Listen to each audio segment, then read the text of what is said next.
안녕하세요. 수도전기공업고등학교 전기에너지과 학생 여러분. 이번 시간에는 생산자동화 기능사 30번 과제를 연습해 보겠습니다. 먼저 3D 부품을 작성해 보겠습니다. 인벤터를 실행하고 시작하기에서 새로 만들기를 클릭합니다. 템플릿 매트릭에서 스탠다드 밀리미터 IPT를 선택하고 작성을 클릭합니다.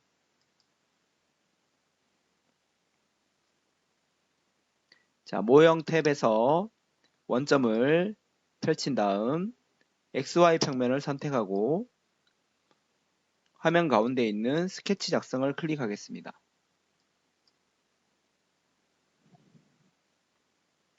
자, 오늘 도면은 정면도를 보고 스케치를 시작하는 것이 좋을 것 같습니다.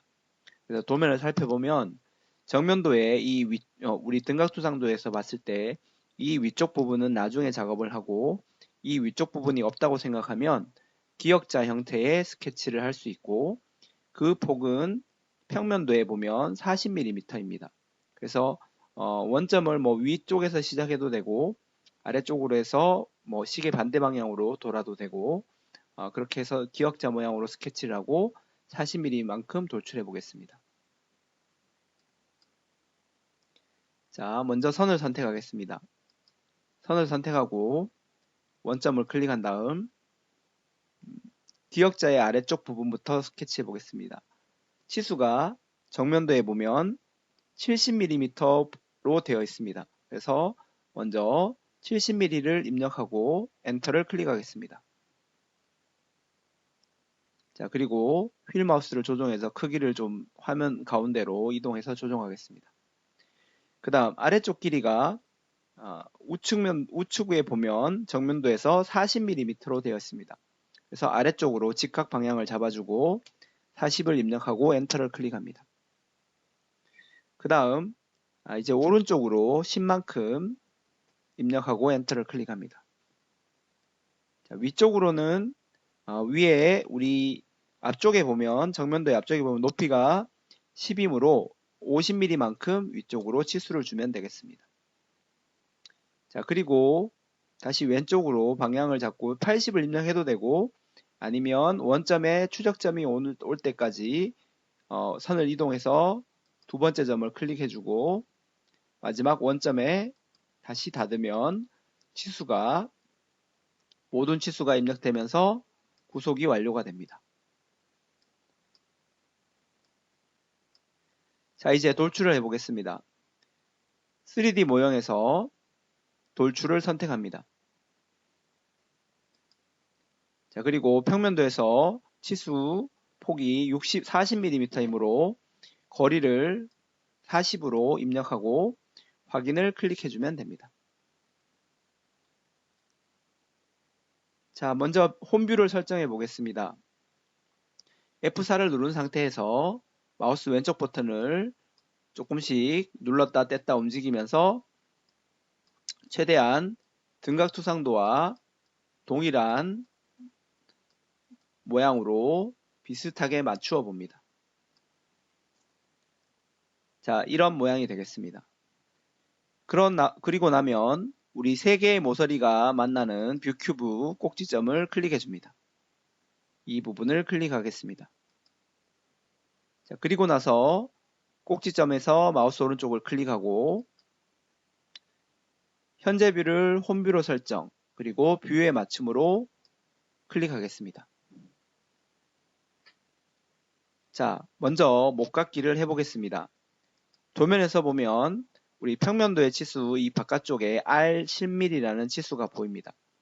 그리고 우리 등각투상도에서 이 아래쪽 부분 또 마찬가지로 R10mm로 목깎기 되어 있습니다. 그래서 목깎기 해야 되는 곳이 총 10mm로 4곳을 목깎기 하겠습니다. 자, 3D 모형에서 목깎기를 선택해 줍니다. 자, 그리고 반지름을 10mm로 변경해 주고 모서리를 클릭해 주면 되겠습니다. 위쪽 두 곳과 보이지 않아도 모서리가 선택되면 이렇게 하얀색으로 보여집니다. 클릭하고 아래쪽 모서리도 클릭하고 보이지 않는 모서리를 클릭해주면 됩니다. 자, 그러면 목깎이가 모두 적용되었습니다. 확인을 클릭하겠습니다.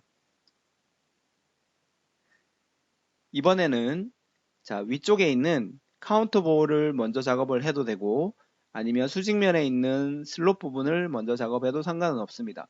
사용자가 편하신 대로 작성하시면 됩니다. 아니면 위쪽에 있는 이 부분을 먼저 작성해도 상관은 없습니다.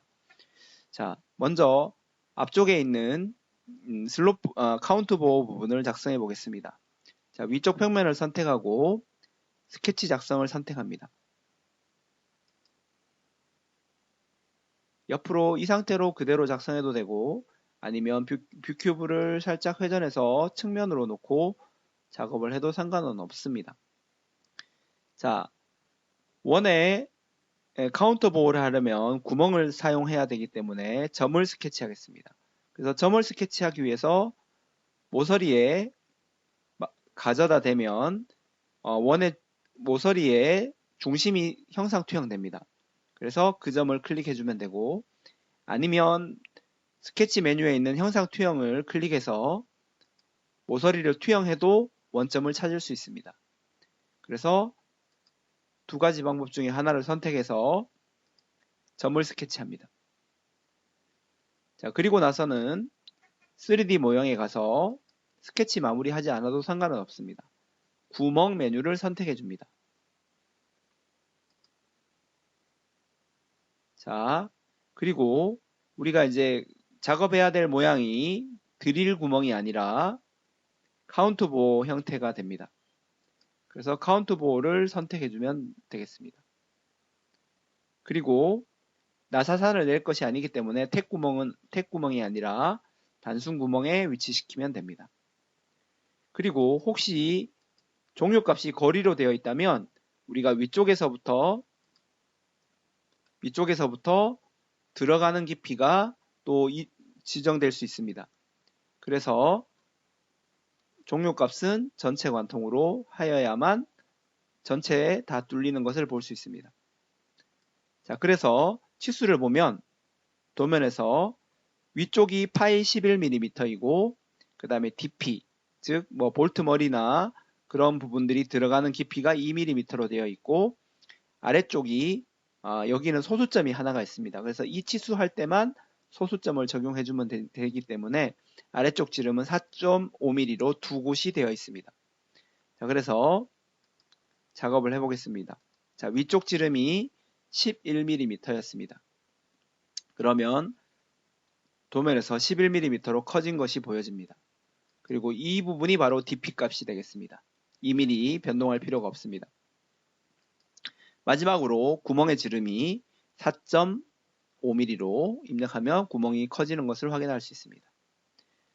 자, 그리고 바로 확인을 클릭해주면 되겠습니다. 그리고 홈뷰를 눌러보겠습니다. 그러면 카운터 보호가 작업이 완료되었습니다. 자, 이번에는 우측면도를 보겠습니다. 우측면도에서 보면 우리가 R10mm의 목깎이한 중심과 슬롯의 아래쪽 부분이 중심이 일치하는 것으로 알 수 있습니다. 그래서 형상 투영을 준 다음에 아래점에서부터 슬롯을 중심 길이 20으로 작성하고 위쪽에 보면 반지름이 4mm이므로 슬롯의 지름으로 환산하면 지름은 8mm가 되는 것입니다. 자, 그래서 수직면을 선택하고 스케치 작성을 클릭합니다. 자, 슬롯을 먼저 그리지 않고 형상 투영을 해서 아래쪽 목깎이한 부분을 투영하여 이 중심점을 투영시켜 줍니다. 아니면 우리가 직사각형 아래에 있는 그 다음에는 직사각형 아래에 있는 중심 대 중심 슬롯으로 작성을 하겠습니다. 그래서 중심 길이를 먼저 입력하고 두 번째로 반지름을 입력하면 됩니다. 그래서 클릭해주고 자, 아래쪽에서부터 그리겠습니다. 아래쪽에서부터 점을 클릭해주고 수직 방향으로 마우스를 잡아준 다음 거리 20을 입력하고 엔터를 클릭합니다. 자, 그 다음에 이제 슬롯에 지름을 입력하게 되는데 반지름이 4이므로 지름은 8mm로 입력해주면 됩니다. 자, 그러면 우리 ESC를 눌러보면 슬롯을 중심을 잡고 거리를 주었기 때문에 바로 선이 구속되는 것을 확인할 수 있습니다. 동일하게 슬롯을 선택해서 반대쪽에도 수직 방향으로 거리 20, 엔터, 그 다음 지름 8mm를 입력하고 엔터를 클릭하면 구속이 완료됩니다. 홈뷰로 보겠습니다. 이러한 상태가 됩니다. 자, 그러면 마찬가지로 돌출로 차집합으로 작업해 보겠습니다. 3D 모형의 돌출을 선택합니다. 자, 그리고 영역을 클릭해 줍니다. 자, 그리고 접합이 아니라 차집합으로 변경해 주고 범위는 전체를 선택해서 확인을 클릭하면 됩니다. 자, 그러면 기본 작업이 완료되었습니다. 이제 위쪽 부분을 작업해 보겠습니다. 자, 위쪽 부분을 도면을 보면 우리가 주의해야 할 부분이 있습니다. 우리 정면도에 보면 이 각도가 40도 각도가 됩니다. 그래서 문제는 이 각도가 우리가 작업 평면을 하나 만들어야 되는데 작업 평면이 만들어지는 것은 이 평면에서부터 우리 보조뷰에 있는 이 모양을 스케치해서 이 수평면 위쪽까지 돌출로 작업을 해줘야 합니다. 그러려면 각도를 잘 보시면 이 부분이 90도라면 자, 이 40도는 이 왼쪽 각도가 40도가 됩니다. 그러면 우리 삼각형이 내각의 합이 180도이므로 이쪽이 90도이고 왼쪽이 40도라면 오른쪽은 바로 50도가 됩니다. 그래서 작업 평면을 만들 때 이쪽 부분을 40도로 만들면 모양이 도면과 상이하게 됩니다. 그래서 이 부분을 주의해야 되는 함정 문제였습니다. 자, 그래서 이런 평면을 어떻게 만들 수 있느냐 하면 우리 평면 메뉴에 보면 자, 모서리를 중심으로 평면에 대한 각도를 만들 수 있는 평면이 있습니다. 자, 그래서 우리가 이 평면을 선택하고 자, 모서리를 먼저 클릭해도 되고 아니면 위쪽 평면을 먼저 클릭해도 상관은 없습니다. 순서는 두 군데 먼저 모서리를 클릭해도 되고 평면을 클릭해도 되고 자, 먼저 평면을 한번 클릭해 보겠습니다.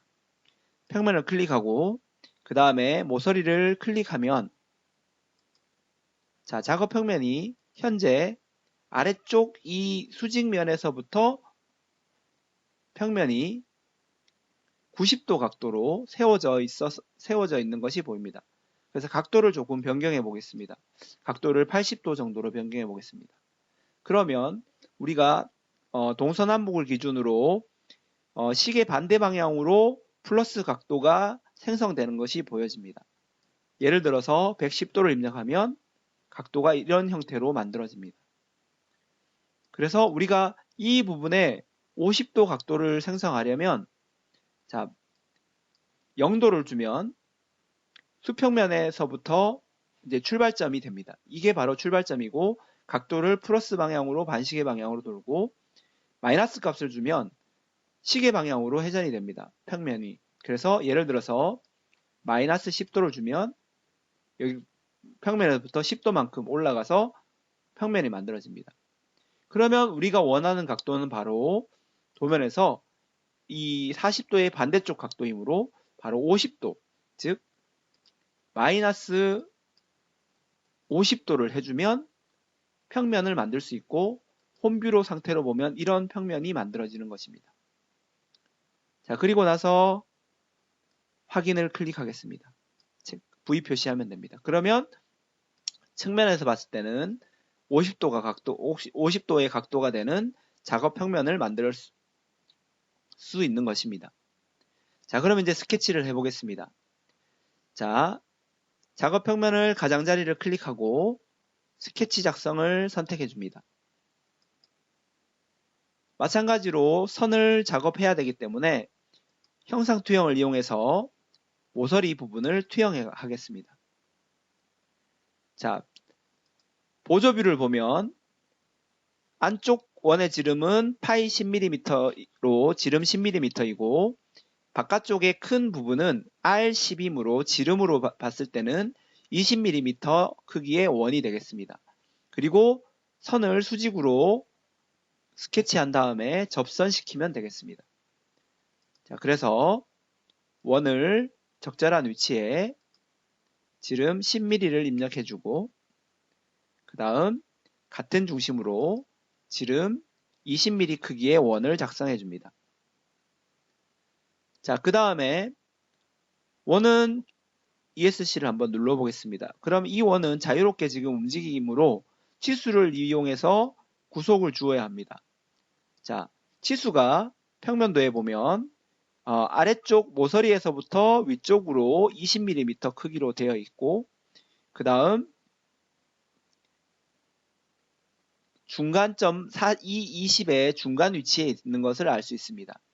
그래서 수직 구속 조건을 선택을 하고 이 중간점과 원의 중심점을 수직 구속해도 되고 아니면 왼쪽이나 오른쪽에서부터 20mm 치수를 주어도 상관없습니다. 자, 수직 구속을 해주면 자, 이 원은 이제 움직여보면 위아래로만 움직이고 좌우로는 가지 않는 것을 알 수 있습니다. 자, 그러면 이제 길이 치수만 도면에서 20을 이쪽 모서리에서부터 원의 중심까지 20mm를 주면 구속이 완료가 되겠습니다. 그 다음에 선을 스케치하겠습니다. 자, 선은 왼쪽 끝점을 선택해주고 위쪽을 클릭해주고 엔터. 그 다음 다시 반대쪽에서 선을 클릭해서 위쪽에 클릭해주고 그 다음에 접선 구속 조건을 선택한 다음 원에 직선을 접선시켜주면 바로 구속이 완료가 됩니다. 자, 이제 돌출을 하기 위해서 자르기 해보겠습니다. 자르기 메뉴를 선택하고 바깥쪽으로 나가거나 불필요한 부분들을 자르기 위해서 돌출에 우리 등각 보조뷰에 있는 모양과 동일하게 돌출 작업을 자르기 작업을 완료했습니다. 자, 이번에는 우리가 여태까지 하지 않았던 스케치 공유에 대한 부분을 한번 해보겠습니다. 자, 우리가 도면을 잘 보면 이 가운데 파이 10mm 구멍은 이 위쪽에서부터 정면도를 보면 위쪽에서부터 물체 전체를 관통해서 다 모두 뚫려 있는 것으로 보이고 그 다음 이 위쪽 둥근 부분은 위쪽 평면까지만 작성되어 있습니다. 그래서 우리가 먼저 원을 전체 관통으로 차집합으로 모두 뚫어 보겠습니다. 자, 3D 모형에서 돌출을 선택합니다. 자, 이번에는 이 영역을 잡는 것이 아니라 구멍을 먼저 잡아 보겠습니다. 자, 구멍을 먼저 잡고 자, 차집합으로 선택하겠습니다. 자, 차집합으로 선택하면 현재 거리값이 40으로 되어 있기 때문에 완전히 뚫리진 않고 아래쪽은 뚫리지만 왼쪽 부분이 조금 덜 뚫리는 모습으로 보입니다. 그래서 이때는 거리가 아닌 전체를 선택해서 모두 다 뚫릴 수 있도록 도면을 선택해 주면 됩니다. 회전해 보면 이런 모양이 되겠습니다. 그래서 구멍을 먼저 뚫습니다. 물론 이 부분을 먼저 돌출하고 나중에 구멍을 추가로 돌출해서 구멍을 뚫어도 상관은 없습니다. 자, 그리고 나서 확인을 일단 클릭해 보겠습니다. 자, 클릭을 하면 구멍이 선택되고 스케치가 모두 사라집니다. 즉 돌출 3번 밑에 우리가 작성한 바로 전에 작성했던 스케치가 살아 있습니다. 그런데 우리가 이 둥근 부분을 위쪽 부분을 작성하기 위해서 이 부분을 또 작업 평면을 선택하고 스케치를 또 하면 이중으로 일을 하게 되는 것입니다. 그래서 우리 금방 작성했던 돌출 아래에 우리 뷰큐브 모형 탭에서 돌출 아래 부분을 펼쳐보면 스케치가 보여집니다. 그래서 이 스케치를 마우스 오른쪽 버튼을 클릭해보면 스케치 공유라는 부분이 있습니다. 그래서 클릭해보면 그 스케치가 다시 살아납니다. 자, 그래서 스케치를 한 번 더 쓰고 싶을 때, 즉 2번 이상 공유해서 쓰고 싶을 때 바로 이 스케치 공유를 적절히 활용하면 편하게 작업할 수 있습니다. 스케치 공유가 하기 싫다면 우리가 다시 이 부분을 스케치해서 돌출을 주어도 상관은 없습니다. 자, 그리고 나서 이제 돌출로 다시 가보겠습니다. 3D 모형에서 돌출을 선택합니다. 자, 이번에는 원 구멍이 아닌 위쪽 부분을 선택해 보겠습니다. 자, 그리고 방향이 이제 반대 방향으로 가야 되므로 방향 2번으로 바꾸어 보겠습니다. 그리고 측면을 보면 우리가 원하는 위치는 이 평면까지만 돌출이 되어야 합니다. 그래서 우리 범위에 보면 뭐 다음면까지나 지정면까지, 다음면까지 하면 저절로 윗면까지 선택이 되고 지정면까지를 선택하면 사용자가 선택하는 면까지 이렇게 작성이 됩니다. 그래서 뭐 지정면까지를 선택하든지 아니면 다음 면까지를 선택하든지 하고 확인을 클릭해주면 되겠습니다. 자, 그러면 어떤 문제점이 생기냐 하면 스케치를 공유를 하고 나면 우리가 돌출을 하고 나서도 그 스케치가 계속 보여지는 효과가 있습니다. 그래서 우리가 스케치를 공유를 다 하고 나면 더 이상 이 스케치한 부분이 보이지 않도록 해주어야 합니다. 그 부분이 바로 우리 왼쪽에 보면 이 스케치 공유한 곳 밑에 손 모양의 표시가 보이는 것이 나타납니다. 그래서 이렇게 된 부분이 바로 스케치가 공유되었다는 의미이고, 그래서 스케치가 바깥으로 단독으로 나와 있는 것이 보입니다. 우리가 보통 작업을 하면 스케치가 단독으로 나와 있는 경우는 없어야 합니다. 그래서 스케치 공유만 할 때만 단독으로 이렇게 나오게 됩니다. 그래서 이 스케치 4번 나온 스케치 위에서 마우스 오른쪽을 클릭하고 삭제를 하시면 안 됩니다. 삭제를 하시면 안 되고 바로 가시성이라는 부분을 우리가 클릭해서 보이지 않도록 해주면 됩니다. 자, 더 이상 작업 평면도 더 이상 우리가 필요가 없습니다. 그래서 작업 평면도 마우스 오른쪽 클릭해서 가시성 체크를 해제해주면 도면이 정리가 됩니다. 자, 그리고 나서 이제 마지막으로 주석을 보겠습니다. 주서에 보면 도시되고 지시 없는 라운드 R2mm라는 주서가 있습니다.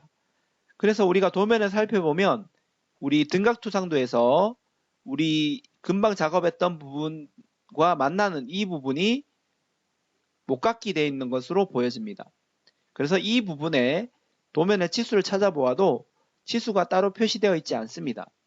그래서 이 부분의 못깎기를 바로 주서에 나와 있는 대로 2mm로 작업을 해주면 되겠습니다. 자, 그리고 나서 3D 모형에 못깎기로 가겠습니다. 그리고 못깎기 반지름을 2mm로 선택하고 모서리를 클릭해주면 못깎기가 적용되고 확인을 클릭하면 됩니다. 휠마우스를 2번 클릭하면 도면에 꽉 채워집니다. 자, 저장을 해보겠습니다. 저장 버튼을 클릭하고 바탕화면에 부품번호 30번으로 저장하겠습니다. 자, 이상으로 생산자동화 기능사 30번 과제에 대한 3D 부품을 작성해 보았습니다. 수고하셨습니다.